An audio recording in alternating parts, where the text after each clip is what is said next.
حضرت الیاس علیہ السلام خدا کے پیغمبر مرسل ہیں۔ آپ علیہ السلام کا اسم مبارک قرآن میں 2 مرتبہ آیا ہے۔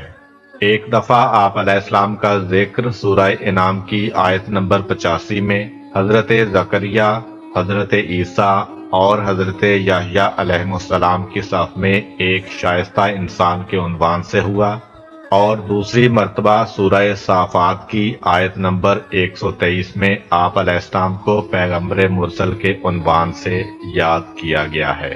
اگرچہ بعض اقوال کے مطابق حضرت الیاس علیہ السلام، حضرت ادریس علیہ السلام یا خضر علیہ السلام یا ایلیاہ ہی ہیں، لیکن آیات قرآن سے پتہ چلتا ہے کہ وہ ایک علیحدہ پیغمبر ہیں۔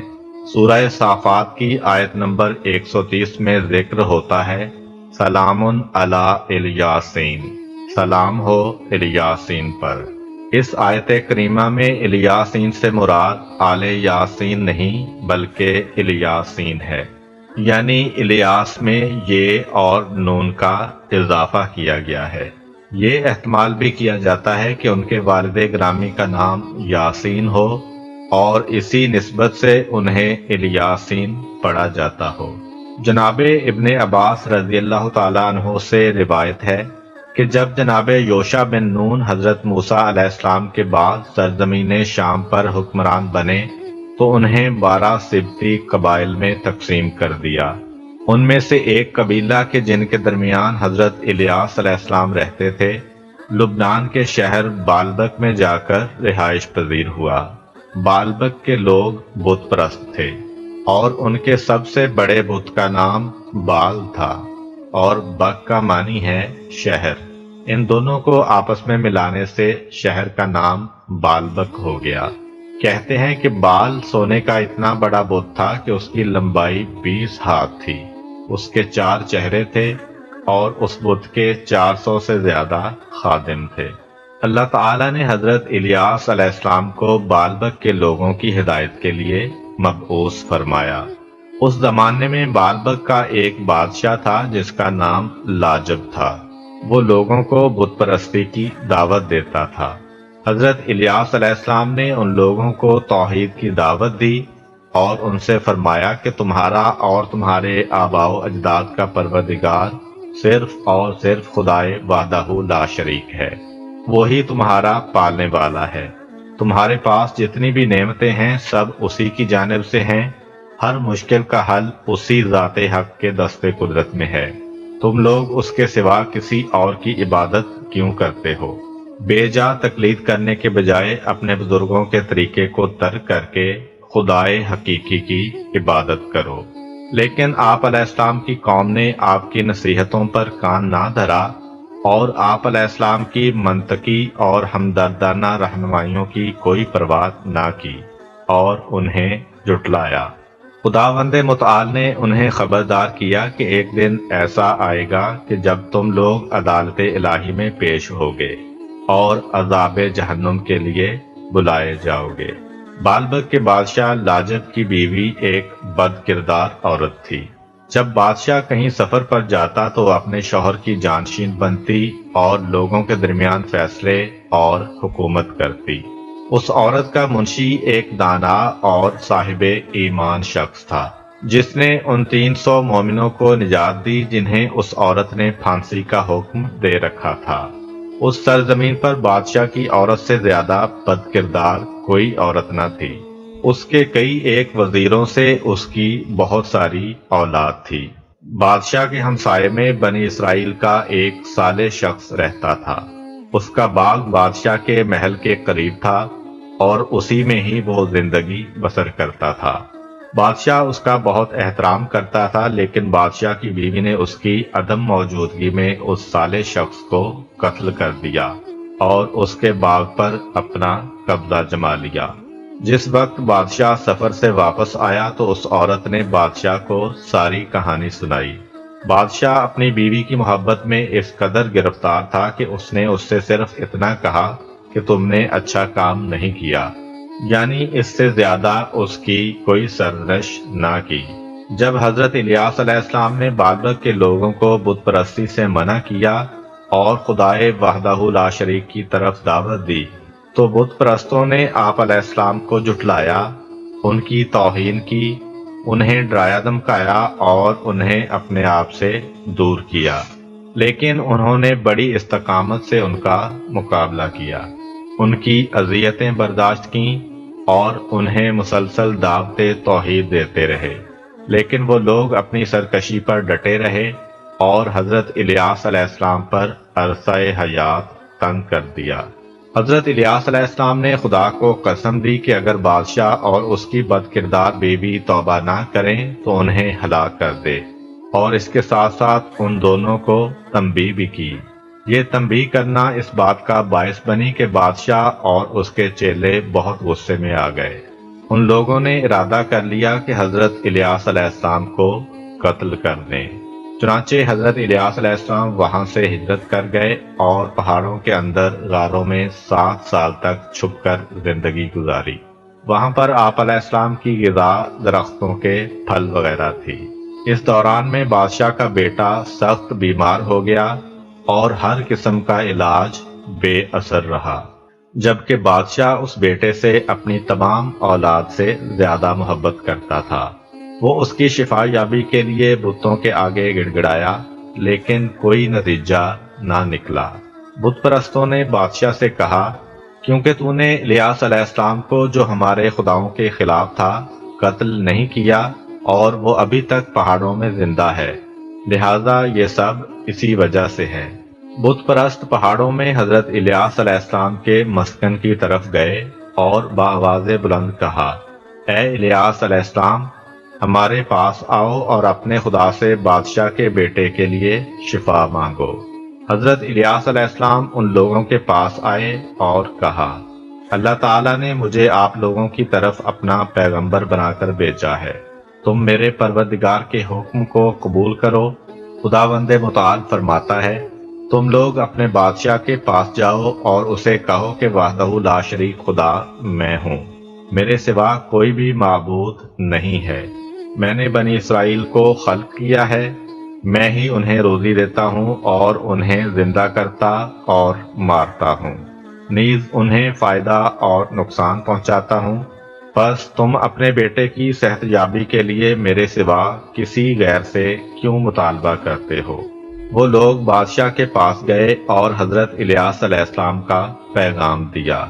بادشاہ نے غصے میں آ کر ان لوگوں سے کہا، جب الیاس تمہارے پاس آیا تھا تو تم لوگوں نے اسے کیوں نہیں پکڑا اور اس کی گردن میں رسی ڈال کر کھینچتے ہوئے میرے پاس لے کر کیوں نہیں آئے؟ وہ میرا دشمن ہے۔ بت پرستوں نے کہا، جب ہم نے جناب الیاس علیہ السلام کو دیکھا تو ہمارے دلوں پر ان کا اس قدر رعب طاری ہو گیا تھا کہ ہم کچھ بھی نہ کر سکے۔ اس کے بعد بادشاہ کے طرفدار 50 سرکش اور دلیر افراد اس بات پر آمادہ ہوئے کہ پہاڑ کی سمت جائیں اور حضرت الیاس علیہ السلام کو گرفتار کر کے بادشاہ کے پاس لے آئیں۔ بادشاہ نے اپنے کارندوں سے کہا کہ الیاس علیہ السلام کو لالچ دے کر گرفتار کرو اور میرے پاس لے آؤ۔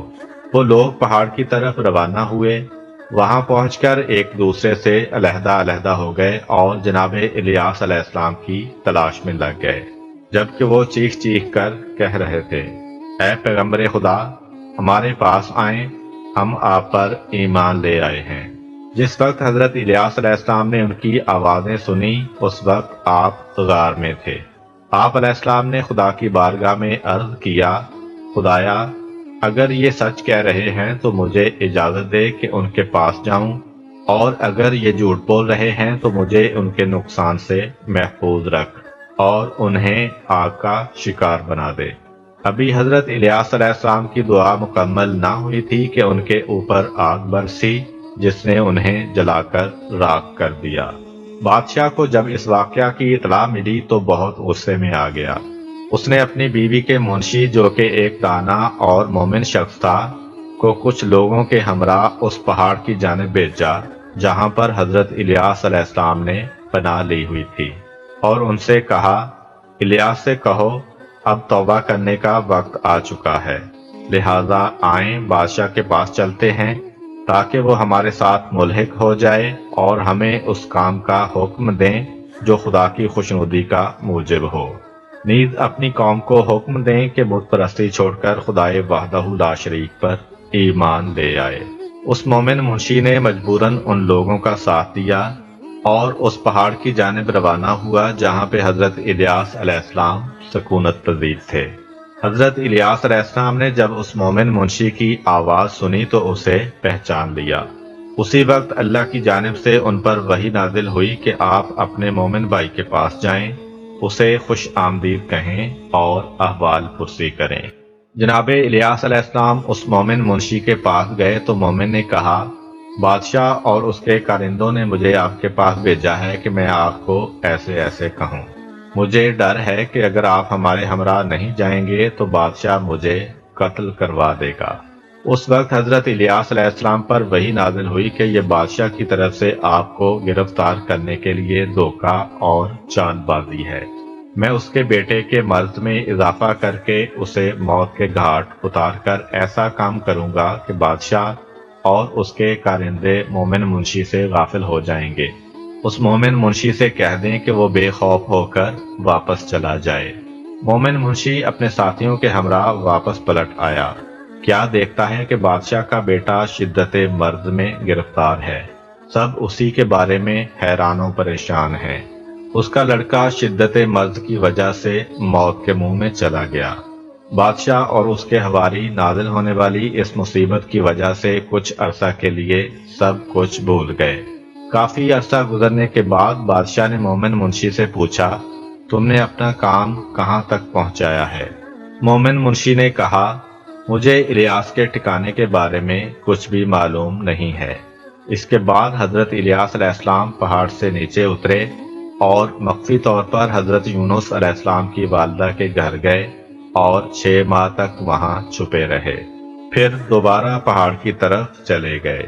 اللہ تعالیٰ نے 7 سال مخفی زندگی گزارنے کے بعد حضرت الیاس علیہ السلام پر وحی بھیجی کہ آپ جو چاہتے ہیں مجھ سے مانگیں۔ حضرت الیاس علیہ السلام نے عرض کیا، پروردگار مجھے دنیا سے اٹھا لے اور میرے آباء و اجداد کے ساتھ ملا دے کہ میں نے تیری خاطر بنی اسرائیل کو تھکا دیا ہے اور انہیں غضبناک کیا ہے، اسی طرح بنی اسرائیل نے مجھے تھکایا ہے اور غضبناک کیا ہے۔ خداوند متعال نے فرمایا، ابھی وہ وقت نہیں پہنچا ہے کہ میں زمین اور اس پر بسنے والوں کو تیرے وجود سے خالی کروں، بلکہ زمین اور اس کے ساکنوں کے وجود کا دار و مدار اور استحکام آپ کے وجود مبارک کی وجہ سے ہے۔ آپ جو مانگنا چاہتے ہیں وہ مانگیں تاکہ اسے پورا کروں۔ حضرت الیاس علیہ السلام نے عرض کیا، ان لوگوں سے میرا انتقام لے جنہوں نے مجھے اذیتیں دیں اور میرا عرصہ حیات تنگ کیے رکھا۔ ان پر باران رحمت کا سلسلہ ختم کر دے، حتیٰ کہ پانی کا ایک قطرہ تک نہ برسا سوائے میری سفارش کے۔ خداوند متعال نے 3 سال تک بنی اسرائیل پر قحط مسلط کر دیا۔ بھوک اور قحط نے ان کی زندگی انتہائی کٹھن کر دی۔ وہ بلاؤں میں گرفتار ہو گئے، ان کے اندر پے در پے اموات واقع ہونا شروع ہو گئیں۔ وہ لوگ سمجھ گئے کہ یہ سب کچھ حضرت الیاس علیہ السلام کی بد دعا کا اثر ہے۔ وہ انتہائی مفلوق الحالی میں شرمندگی کے ساتھ حضرت علیہ السلام کے پاس آئے اور کہا، ہم سب آپ کے مطیع اور فرما بردار ہیں، ہمارے حال پر رحم کریں۔ حضرت الیاس علیہ السلام ان کے ہمراہ شہر بالبک میں داخل ہوئے۔ ان کے شاگرد جناب الیسا بھی ان کے ہمراہ تھے۔ وہ سب لوگ مل کر بادشاہ کے پاس گئے۔ بادشاہ نے حضرت الیاس علیہ السلام سے کہا، تم نے بنی اسرائیل کو قحط سے نابود کر دیا ہے۔ آپ علیہ السلام نے فرمایا کہ اس نے انہیں نابود کیا ہے جس نے انہیں گمراہ کیا ہے۔ پھر بادشاہ نے حضرت الیاس علیہ السلام سے کہا کہ اپنے خدا سے کہو کہ بنی اسرائیل کو پانی مہیا کرے۔ چنانچہ جب آدھی رات کا وقت ہوا تو حضرت الیاس علیہ السلام خدا سے راز و نیاز میں مشغول ہو گئے۔ پھر جناب الیسا سے فرمایا، آسمان کی طرف دیکھو، کیا کچھ نظر آ رہا ہے؟ انہوں نے آسمان کی طرف دیکھا اور کہا، بادل دیکھ رہا ہوں۔ حضرت الیاس علیہ السلام نے فرمایا، تمہیں بارش اور پانی کی خوشخبری ہو، اپنے آپ کو بچانا، کہیں پانی میں غرق نہ ہو جانا۔ اللہ تعالیٰ نے پے در پے بارشیں برسائیں، زمین سرسبز و شاداب ہو گئی۔ حضرت الیاس علیہ السلام اپنی قوم میں واپس آ گئے۔ وہ لوگ ایک عرصہ تک ان کے ہمراہ رہے اور راہ خدا پرستی پر قائم رہے، لیکن کچھ عرصہ بعد نعمتوں کی فراوانی اور تکبر کی وجہ سے دوبارہ گمراہ ہو گئے۔